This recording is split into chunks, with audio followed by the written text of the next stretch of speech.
I describe it as this: the colour started to go from my life. I get a metallic taste in my mouth, I get a tingling in my palms, and the unwelcome visitor is there. Mine comes with an overwhelming sense of tiredness. It's actually not physically wanting to wake up in the morning. And I feel really lethargic and my bones feel really, really heavy. And I don't want to smile.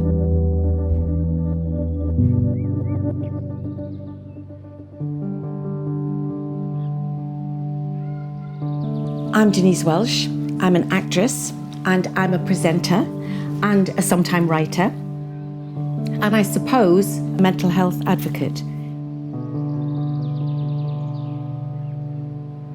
I'm Chloe Davies. I am head of PR and partnerships for my G work. I'm a mum of two. I've got two little boys, I'm bi, and I class myself as a mental health survivor.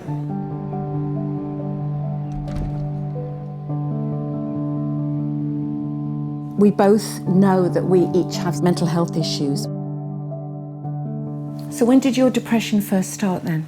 When I was 14, my cousin, who was my best friend, my parents used to call us Pinky and Perky. He was 18. He unfortunately took his life. My dad said, you know, Chloe, why do you think he did it? And so I just talked as a 14-year-old, talking to her family, telling them exactly what I thought, and people were storming off, and it was People were storming off? They just walked out, you know, people asked me to stop talking. My family didn't really like what I had to say, it was too difficult, and they just told me to be quiet. And I did, and I internalised from 14 to 24. And I never talked about my feelings, never talked about my issues.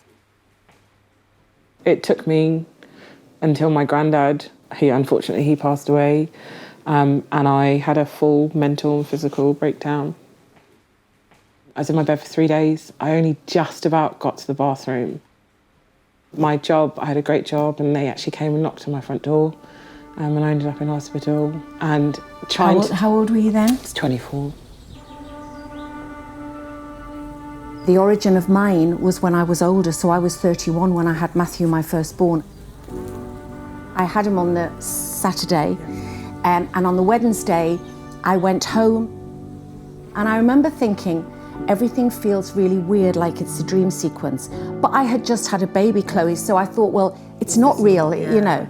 I got home, I had then what I would consider to be the baby blues. My mum and dad came down on the Thursday, and I had always dreamt of the day that my parents saw their first grandchild. And when they arrived, I just didn't feel right.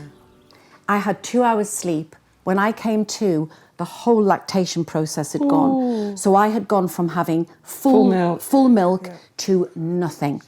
And my mum came in from the bedroom and found me on the windowsill. I, to this day, don't know what, the papers picked it up and went, she was trying to kill herself. I wasn't, Chloe. I think I was trying to stop the pain.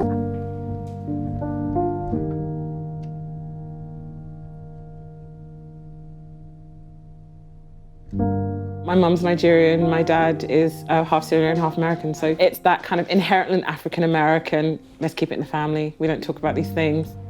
My parents have really been on an amazing journey with me. You know, I've had to have times where I'm like, I am really not okay, and I'm actually not sure how I can cope, and I'm not going to do anything dangerous, but if I don't tell you how bad I feel right now, that's actually going to hurt me some more. For them, it's been a bit of a struggle sometimes. This is someone who's supposed to be quite successful, you know, has 2 beautiful sons and should be, you know, really enjoying her life. And I'm like, I actually am not sure I want to wake up this morning. Yeah. And they pass and they fade, but I just have to remind myself that actually those days are okay too.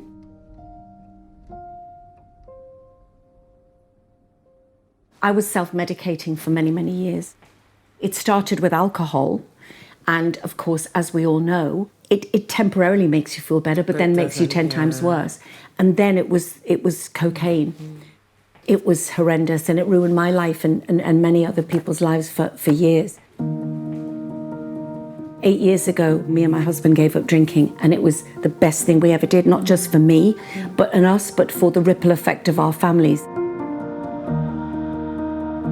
I realise how important it's been to me to have a family who understood that from day one that I had a very, very serious condition. I need to have the replacement with the medication, and it's how it balances me. Do I still get severe episodes with medication? Yes, but they're shorter lived. I was working for a retail company and they said, look, you can have counselling as part of our employee package. What I was missing from my therapy sessions is my lived experience, actually having someone else that I didn't spend half an hour of therapy going, well, this is the black experience, this is a women's experience, this is having mixed race children, this is being bisexual. I finally found a black queer female therapist. Yay! And it's amazing. She is amazing. For me, it's so important to have that lived experience. How do we help ourselves? You know, what would you have always wished someone else to say for you? What do you want me to do right now? That's what my friends say. What do you want me to do right now? And it might just be by doing nothing. My mum said to me every single day, you will get better. I know now, she didn't know if I would. She totally didn't. Yeah. And that's why I say to people, you will get better. The unwelcome visitor will leave. The thing that I would always say to anybody is I wish that people had listened more. We are the living proof that we can live fantastic, fulfilled lives while we both deal with depression and enjoy those periods in between. It is perfectly okay to not be okay. Absolutely. And I think that's the thing that I will forever keep telling people.